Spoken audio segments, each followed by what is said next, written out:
Olson. I'm Doug Olson, and we live in Gig Harbor, Washington. We live in Gig Harbor, Washington. Great place to live.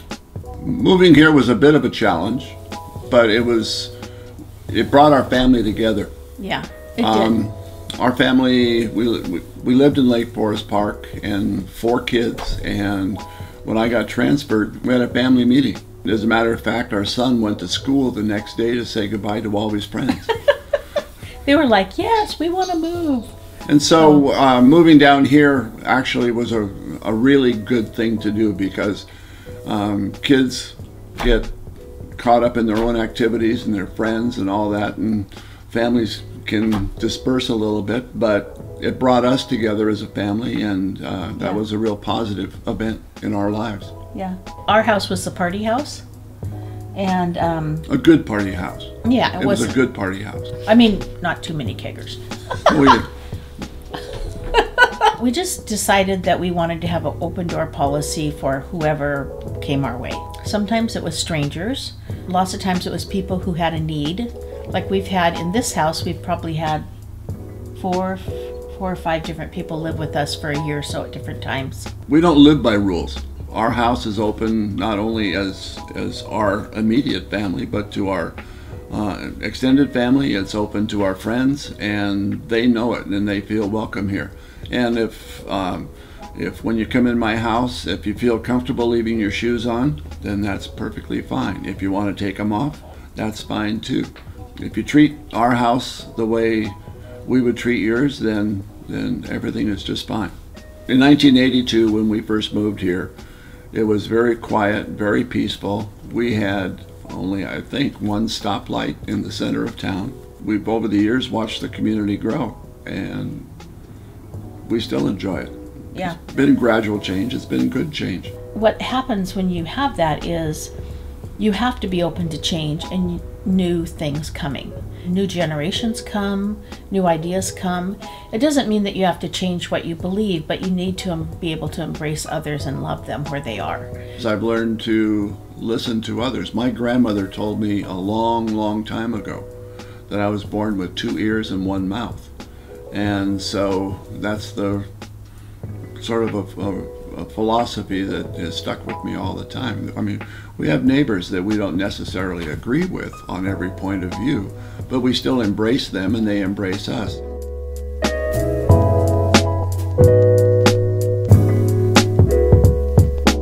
So every morning I have to leave my husband. He has fun at home when I'm gone. And I meet my girlfriends up at the local coffee place, and we have coffee for an hour and then we walk for an hour. So everybody goes, well, why don't you walk first and then reward yourself with coffee? And I go, oh no. We go and we talk and visit and have coffee, and then we reward ourselves and we walk. So we get emotional, physical, mental, and spiritual help every day for free. We have been friends for over 30-something years. Jeannie and I have been walking together for probably 20 of those, and Penny and Gina and I have been walking together for probably 10. Yeah. How did we meet? We both worked at the same Sears store. One day, we were both going up to the employee cafeteria in the elevator, and it got stuck between floors.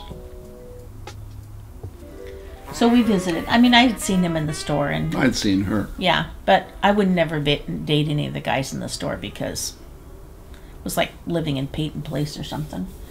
So anyway, we visited, and then we used to go to a pub.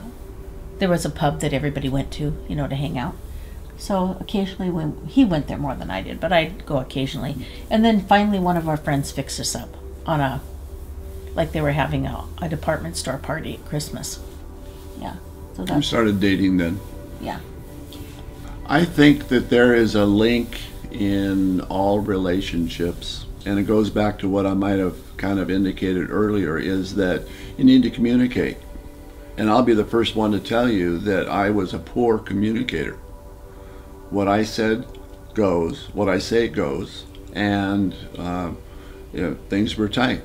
And when I learned to communicate with my wife, I also learned to communicate with my kids. If most of us or all of us that we come in contact with were to communicate and listen and share, then life would be a whole lot simpler.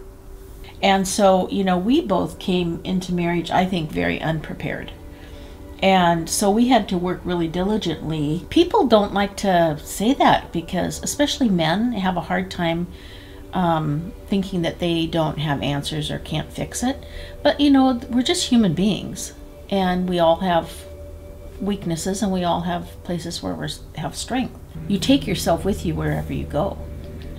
And if you don't get yourself to a place where you can communicate and, discuss things honestly and openly, then, you're not going to be successful. Whether it's maintaining your home or your car, you have to mow the lawn. Otherwise, it's a jungle. Change the oil. And you have to change the oil on your vehicle. Otherwise, it falls apart. And if you don't take care of your marriage in the same way, if you don't maintain it, if you don't communicate, if you don't listen to the other person, if you don't bend a little, if you don't meet in the middle, it's going to fall apart too. By the time you reach a point where it is totally falling apart, then you have to look back and say, what did I do wrong? It's a whole lot easier to maintain it than it is to try to put it all back together. We're Christians, and as Christians, the one thing that the Bible talks about Jesus, he is truth and grace. So grace without truth is licentiousness, and truth without grace is harshness. So you have to have both of those things. So we believe that, we have to have both of those things. I mean, we tell each other the truth, but we don't go, you suck. There's a huge mistake in a marriage when both parties think they have to meet 50-50, because 50-50 to them makes 100, and all you do is you come to blows, because anyone who only gives 50% is not committed. And in any relationship, if that's all you have to give, then your relationship isn't going to last a long period of time.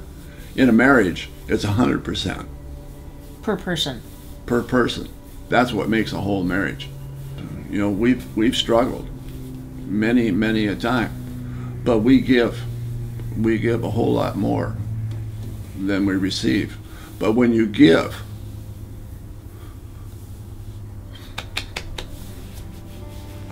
you receive so much more back. When you care for people, you care all the way. And so it's a choice. You make a choice to do that. Act and be gracious and kind and helpful of other people. And they say, kind of like a cliche on television, pay it forward. And that's a easy thing to say, but it's really not an easy thing to do. You have to be intentional about what you're doing. You can't just think it's going to, appear by magic. You have to actually be intentional. It's no big shakes, but that's how we live. And it's been a good life. If you don't ever take time to find out about another person, then you'll never have compassion. And it's so important. All the other things that we're talking about are important, but we need to have compassion.